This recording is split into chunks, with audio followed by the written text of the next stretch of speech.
Welcome back, ladies and gentlemen, to Modern Engineers. Today is going to be a little bit more focused on building and getting things ready for sea. We're going to start with Circle and get her moved over to the other side of the base, closer toward parts and materials so that we can survey her and get her ready for her next job. Her next job is going to be to locate oil sand, so we can try and get her ready for her next mission. There's a lot of work that needs to be done, so I'm just going to go ahead and get her ready for get her underway.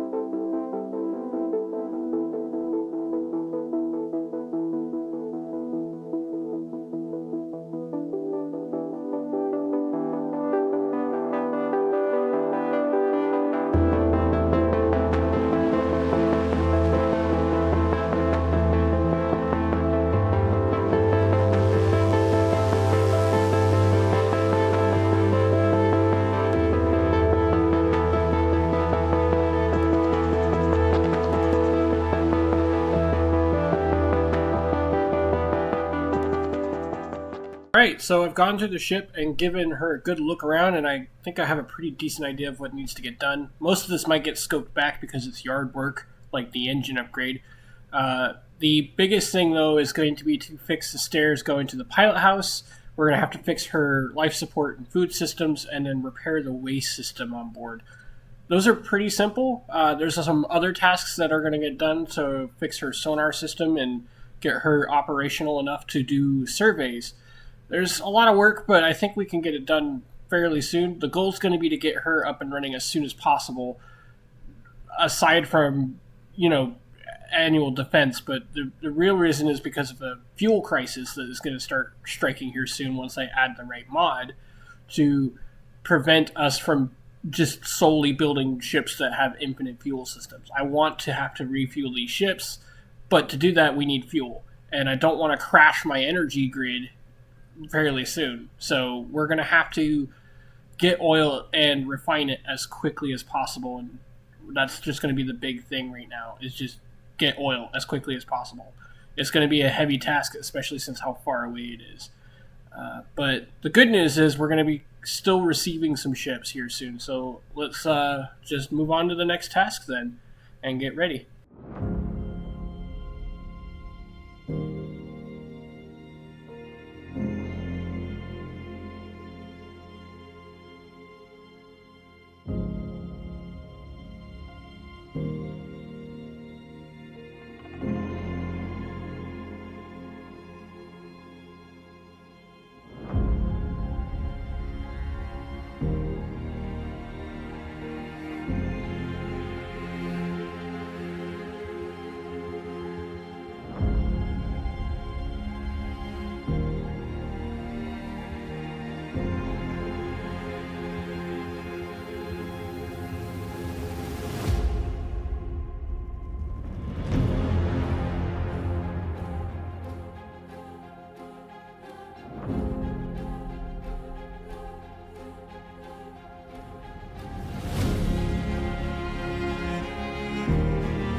Welcome back.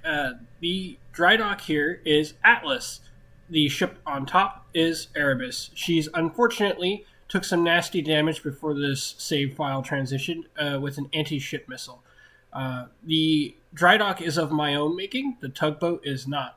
One of the house rules that I have is I am authorized to use builds from the workshop as long as I purchase them for an exuberant amount of money, depending on what the build is. So like cranes or tugboats or even some vehicles. I put all the blueprints that I get from the workshop into the contract stations in the game, so I can purchase them from there. The tug is one of those builds. However, the Drydock is not. This is my build, and so is the Erebus. You can see in the link below there's the Drydock there, so if you want to mess around with that, be my guest. Now, that being said, Erebus is not going to get to sea anytime soon. She couldn't even make this trip without being on the Drydock. There's a nasty hole in her side, and she's struggling to stay afloat even without the Drydock's assistance. So I don't expect her to get underway anytime soon, but we're going to have to try because we need every ship we can to be able to protect ourselves. So, that being said, let's hop back to Terror. Okay, so here's the deal. Terror is my only working warship at the moment, and she was in the middle of a refit before her transition. So today we're going to try and finish that refit and get her back to sea. I need her bare minimum to be able to, at a moment's notice, be ready to go to sea and attack anything that tries to come into the harbor. So we're going to go in today and get some of those things knocked out today. So one of those things is going to be her berthing needs to be finished, and her I should finish her crew's mess, but her chief's mess, but that's not going to happen. But the basic things that's going to need to be fixed is her unrep station, her crew's berthing, and we're going to try out the anchor mod too a little bit and see if that will work. And I'm going to kind of show you basically how it kind of works, I guess, or how I kind of go about building. So we'll go ahead and get some of our parts here and get started. I'll meet you in the berthing. Okay, welcome to Forward Crew Berthing. As you can see, it's a little bit empty. So when it comes to my building style, I subgrid everything. And the first thing you're going to want to do is put your big blocks down first. I'm not too worried about this ceiling here for the wardroom because I can always mess with the floor later. Right now, the crew berthing takes priority, so it gets all the precedence. So I'll fix that in a minute, or later. I'm not too worried about it. So first things first, I'm going to reference Erebus here because she actually has the upgrade. So we're going to pop over here with the spectator cam, and yeah, you can see this is what the berthing is going to look like. It increases the amount of crew space and gives me plenty of room to allow people to stay on board. So we're going to start with Terror, and it's always good to know that some of the ships are a little bit different. I'm going to kind of show you at least how I go about. I swear I could have a million hours in this game and I'd still mess up the rotation bindings. Alright, so yes, when you're subgrading, you want to always place your big parts first, because the last thing you want to do is have to manipulate a grid around a large grid around a small grid. It's a lot easier to manipulate a small grid around a large grid rather than vice versa. So I'm going to try and copy this same exact layout here. It's going to make it a lot easier to get everything. I kind of have some rules that I follow, at least when it comes to the berthing a little bit. I want to make sure that there's enough storage space for personal items. I want to make sure that I have access in case the door has problem on either side usually, but you know, space is limited on a ship this size. Okay. So the materials are all in here now. All the big blocks are there, and you can see everything's all nice and welded up now. I have a new ceiling now, so it should pressurize. Let's test that here real quick. There we go. Good. Green lights means that the space is good. I like to have ventilation into every space so that we can continue. So the first thing you're going to want to do when you're subgrading like this, I use the converter from AWG's pack. You want to raise the paddle just a tiny bit, just so that you can get underneath it in case you have to put in a floor. And then we're going to reference our first ship here. And I think that curve's in there because it was causing conflict with the door. But you can also see it doesn't go all the way to the ceiling. The trick is to kind of get the ship or the parts snug or as snug as possible, but not, completely touching everything. Otherwise you start invoking the wrath of Clang. And I've not had any issues so far, and I'd like to keep it that way. So next we're going to, let's see, let's just count this block here. So 1, 2, 1, 2 with the space. Okay, so we're going to lay out this section here. Okay, and just as a little tip as well, if it starts to give you the red that I don't want to touch anything line, what you can do is an angle block, which is fine in this case because you can't see it. We're going to do another angle block here, and ta-da! See? You can still fit the block in. It's just a other issue. Sometimes if you lift the grid, it helps too, but sometimes it doesn't either. And yeah, in the way. These racks are okay. I think the curve is because of the conflict with the door, so we're just gonna follow past me, because past me might know what he's talking about, but then again, he's always gotten me in trouble before. So, see here, good frame so far. Yeah, that's too high. So we're just gonna have to deal with that. I think I left room mostly for the lights, so, and overhead. But yeah, for just kind of to keep in mind when you're building a survival like this, is that you want to lay out all the blocks on at least the layer that you're working on first. Oh, I think I'm out of steel plates.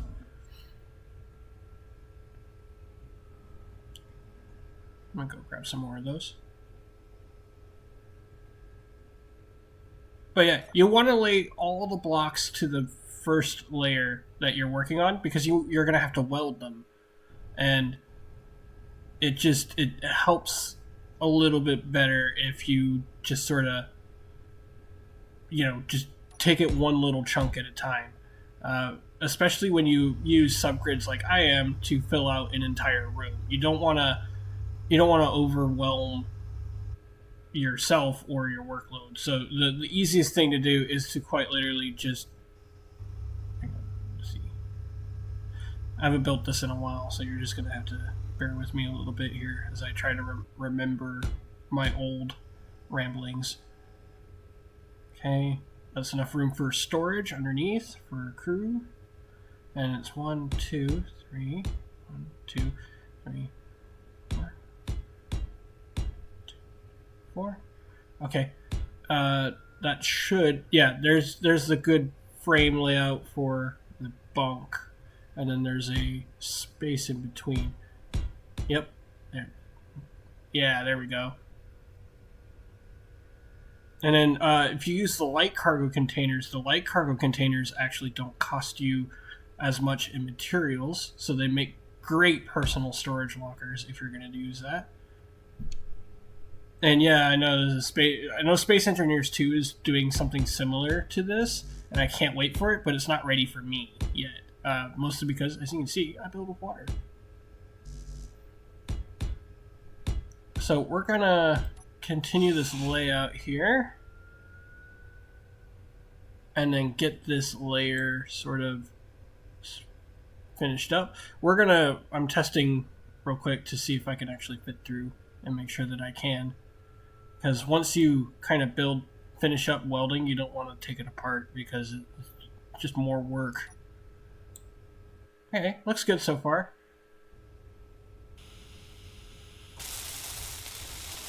Alright, now we're going to weld up this section. Yeah, I like to also paint after I finished it, but when it comes to subgrids like this, once you get to a point where you're like, oh, I need to, once you get to a point where you're not going to see that block again, you want to make sure that you paint it, otherwise you end up with unpainted blocks and stuff like that. We're going to finish up this section here before I can charge up.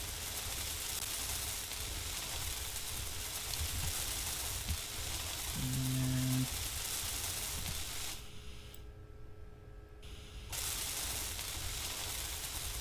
see if I can finish up the whole platform here real quick.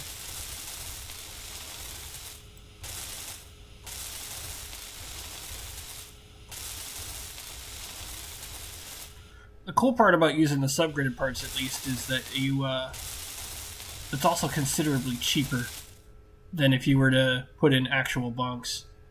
Oh, okay. Now I'm going to go charge. You can see it actually also allows you to get a lot more detail, like in this combat space. It's just so much stuff that you can just put in this room, and I absolutely adore it. I like greebling out the ship so much. Finish charging up here, and then we'll get back to it. Okay, now that I'm all charged now, so we're gonna go ahead and get these cargo containers installed for the personnel storage. I also like to put in oxygen tanks in case of an emergency, so that you can, and hydrogen tanks in case there's a damage to the section or people start dying.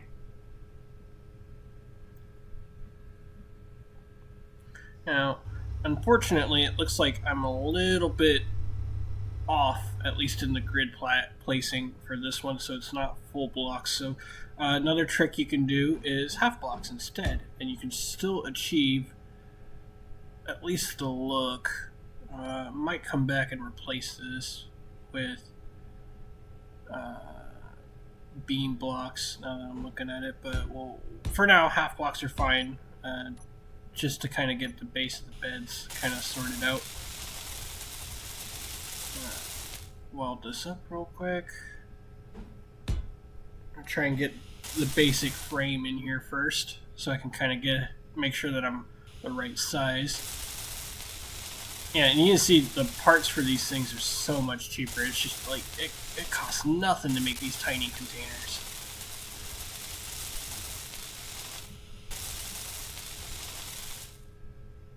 The only thing I also hate about this design is that the top bunk's storage is limited. I tried to make it so that it was the same going up, but it's just too big.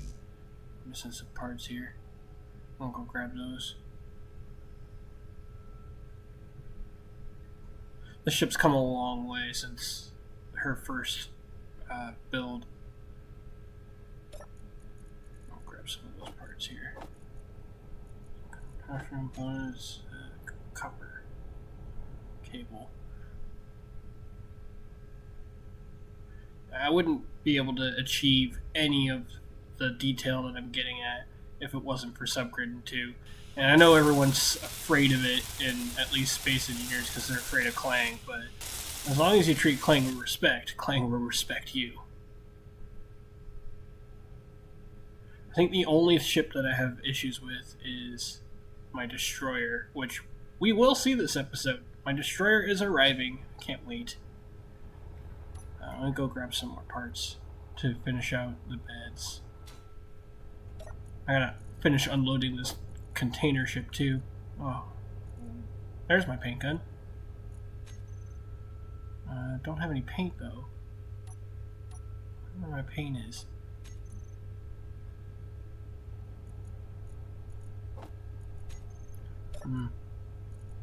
Guess I could make paint. Costs nothing. Yeah, I guess I'll go make some paint here soon.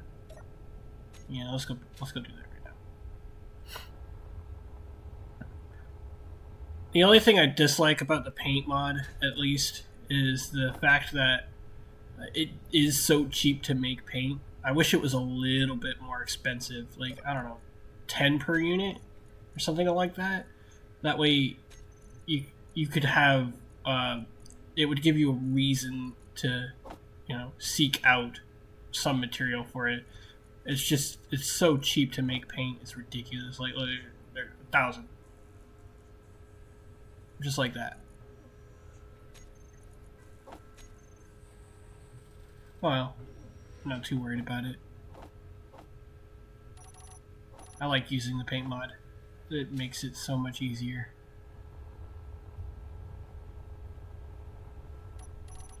We're gonna have to paint this small deck here before I put in the rest of the materials, otherwise they're gonna get covered. So first things first, oh, that's the wrong one. Nope, I want it a little bit uglier, because now we're on a new save. All my settings have changed for my palette. Oops. Darn. I have to fix that.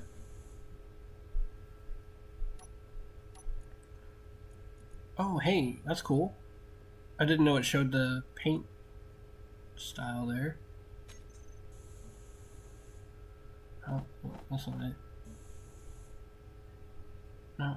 Oh, yeah, there's the color matching. Cool. Just... Yes, dog. Thank you. See here. 233 100% at 12%. Oh, cool. I didn't know that. I learned something new. So 233. Oh, no, 207. There it is. And then it's at saturation 110.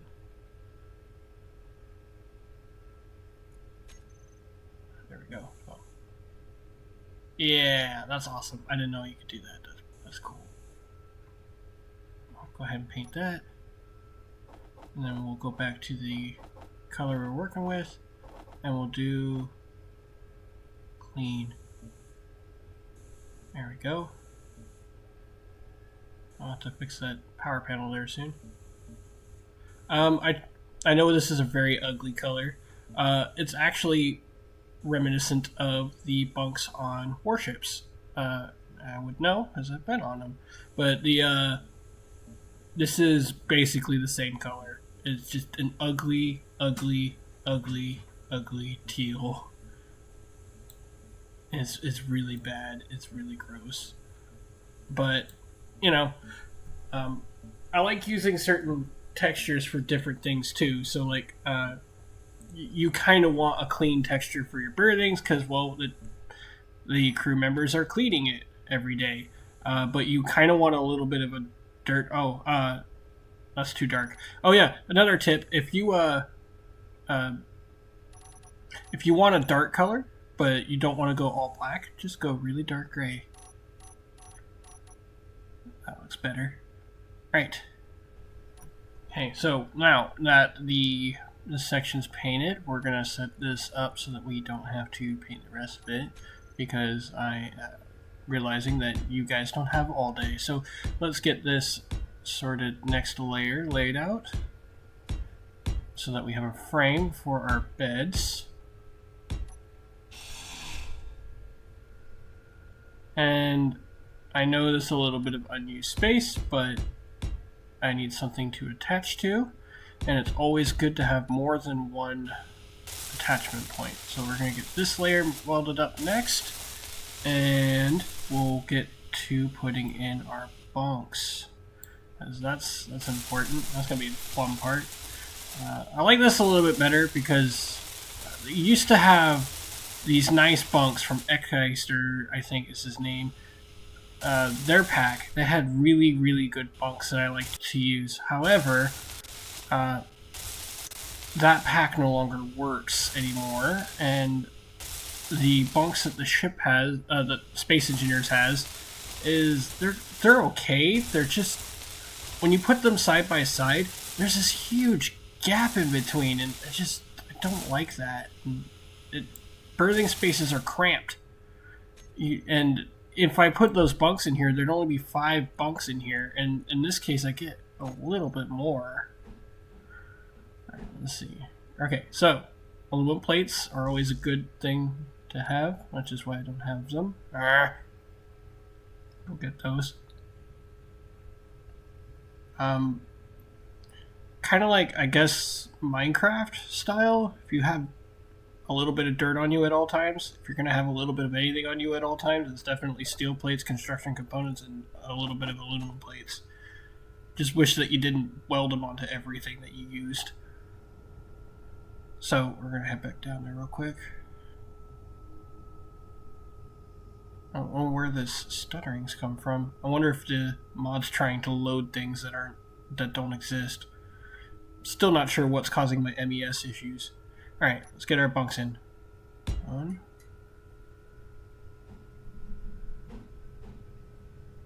If you like variety, you can always swap the bunk directions. 4. Okay, we're gonna go ahead and get this here. I like to leave a little gap above the headrest so that I can put in buttons. I'm not gonna put in the buttons though because I don't have all day to program them, unfortunately, to every single fan and light. So we're just gonna have to get her ready to get underway first, and this crew berthing is a must. She shouldn't have gotten underway to the save without this crew berthing, but you know what? I really just wanted to get over to this save. Okay, so let's get this back in there. This should be the top frame that holds up the upper bunk.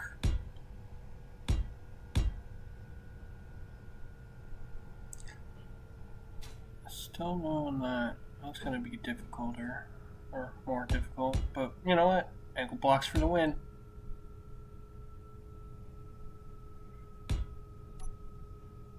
Oh, that was a mistake on my scroll wheel part.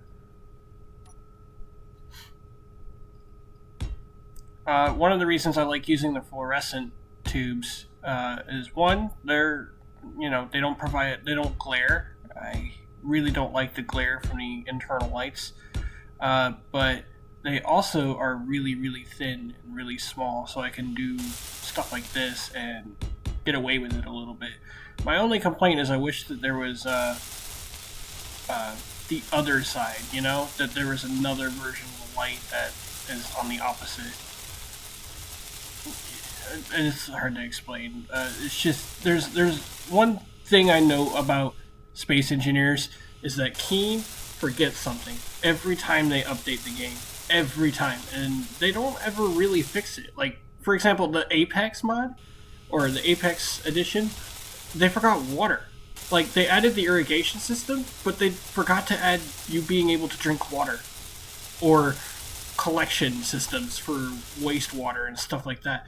I had these ships fully operational with waste systems, and now they don't even work anymore the way they're supposed to. And that's really gutting to get rid of all that. And I saw that there was a mod that was doing that, but I really don't want to spend iron to make water. Alright, here we go. There's 8 bunks here. 8, 9, 10. 10 people can fit in this berthing, which is a lot better than the original.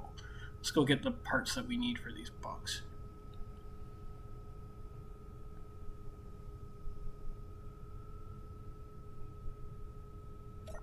But yeah, no, it's just Keen always forgets something. There's like, whenever they added new transitional blocks, there's one missing, and you're able to get everything except that one transitional block. It's just really annoying sometimes.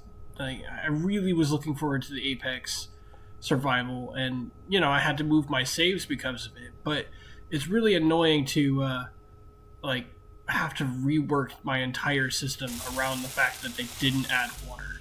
Now, the upside is I'm still using the irrigation systems, I'm just using them for cooling systems. So like an air conditioning plant instead of what they're supposed to be used for water. I'm really, really upset about that. Like, a reverse osmosis system wouldn't have been that hard. Convert ice into water and still drink it.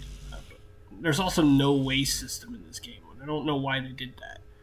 Okay, so let's get more materials.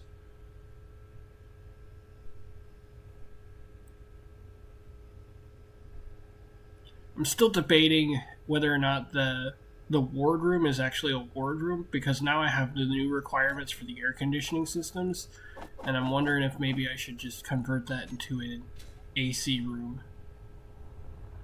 But yeah, I'm missing parts, so let's go over to the cargo ship, grab the last of it. A lot of my raw materials are in the belly of the ship underneath because they're heavier, but I'm just gonna have to deal with it. I got most of my parts from scrapping and attacking other ships, so a lot of those are that's where I've gotten my high-end components. There's not a lot of them, but you know, it's something.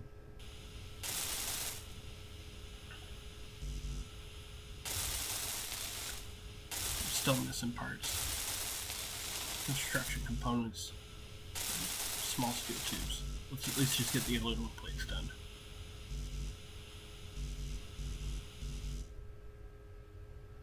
Right. Construction components, small steel tubes.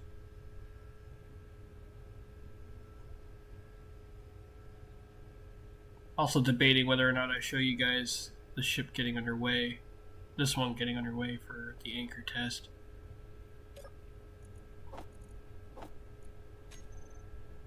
Small construction components. Let's get those first, and then small steel tubes, and then finish this up.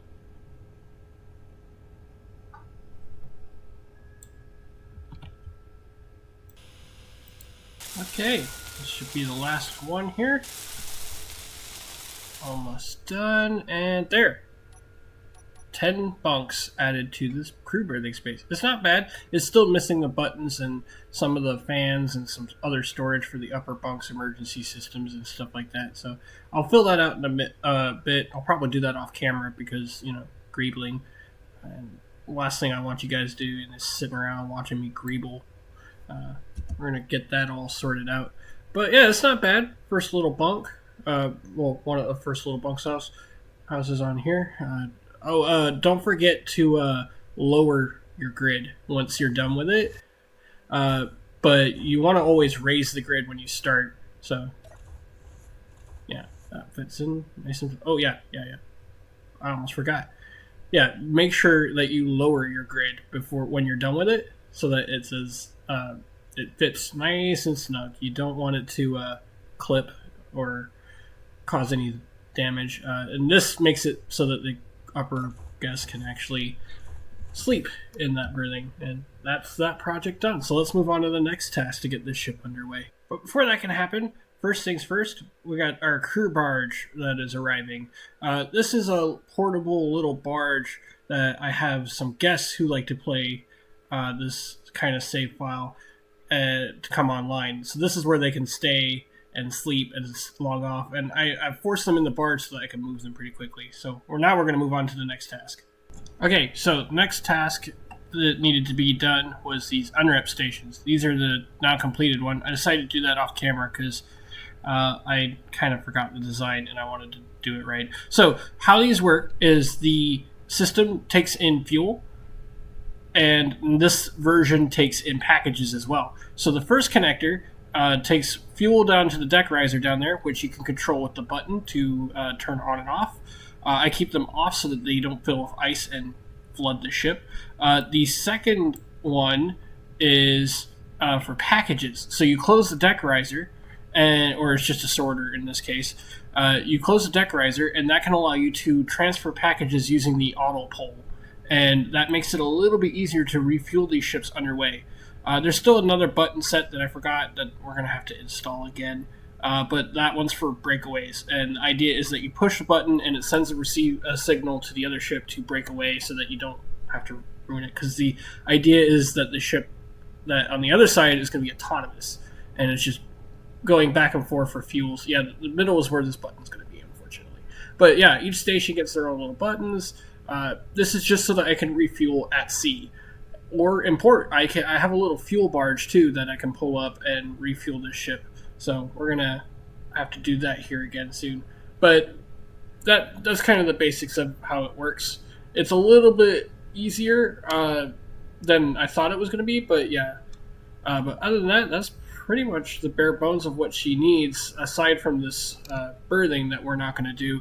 I think I'm going to go and get her ready for her anchor test here. I need to install it. I'm going to try out the anchor mod, but I just want to see if it's possible for a ship to stay out for long durations of time without it affecting that, if that makes sense. But yeah, I can always finish this later. And I got some other stuff that needs to get done with this. I don't need to spend a lot of time greebling out a wardroom. I'm still debating on whether or not it's even going to be a wardroom. The other thing I forgot is that I need to put in the aft HF fan wires, but forward ones are good.